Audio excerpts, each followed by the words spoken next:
Bye, JP! Bye, Yula! Ingat kayo dyan! Bye!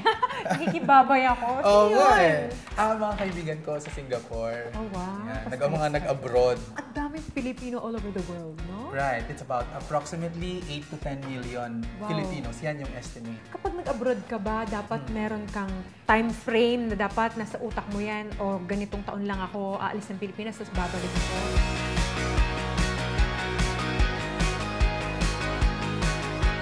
Oh, tama. Venus, meron yan, no? Ang tinatawag dyan ay yung migration process. No? And this actually refers to the economic migrants. Yung mga nag-migrate dahil naghanap ng trabaho. Okay?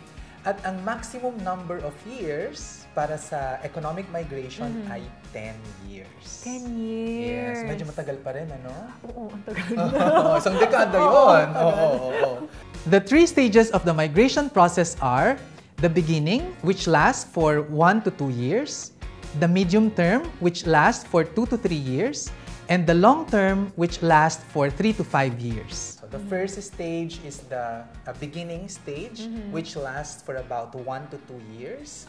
Ang nangyayari dito ay yung migrant is paying off the debt for going abroad. Nagbabayad ng utang para sa pag-abroad. Yung mga placement fees. Mga placement fees, mga plane ticket, ganyan. No? Tapos yung second naman, which is the medium term, this lasts for about 2 to 3 years. Okay. At ang main concern na ng migrant dito ay makapagbigay siya at least ng basic needs doon sa family. Na naiwan sa Pilipinas. Naiwan sa Pilipinas. Okay. At yung pangatlo naman ay yung end term, which is about 3 to 5 years. At dito na talaga nakakaipon for the financial goals or the dreams of the household. Ano ba yung mga tips para mas, kumbaga mas mapaiksi yung pagstay nila abroad at makabalik agad sila sa Pilipinas with their family? Pag nag-abroad sila, ang maigi dapat ay ma-establish nila, mapag-usapan with the family members, ano ba yung dahilan ng pag-abroad, no? Oo nga. Ano yung financial goal? Okay? Kasi kung malinaw yon at hindi siya magbabago, mas mapapadali ang pag-uwi ni mama o ni papa from abroad para magkasama-sama ulit ang pamilya.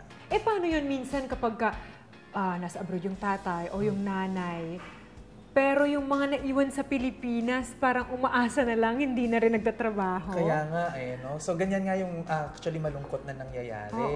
So, ang ginagawa kong rule dyan, no, batayan para sa mga pamilya na nag-abroad, yung mga gastusin dito sa Pilipinas na needs, na pangangailangan tulad ng kuryente, tubig, pagkain, ganyan, dapat galing yan sa income na sa Pilipinas.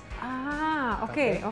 Tapos, yun namang para sa dreams, no? Para sa pag-aaral ng anak, pabahay, sasakyan, pagnegosyo, ganyan.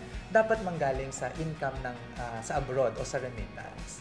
So, sa ganitong paraan, yung lifestyle ng mga nandito sa Pilipinas hindi gaanong tataas. Totoo. Kasi kapag ang nangyayari, kapag yung remittance yung gagamitin para pangtustos sa mga pangangailangan dito sa Pilipinas, tumataas yung lifestyle at tumatagal ang migration process.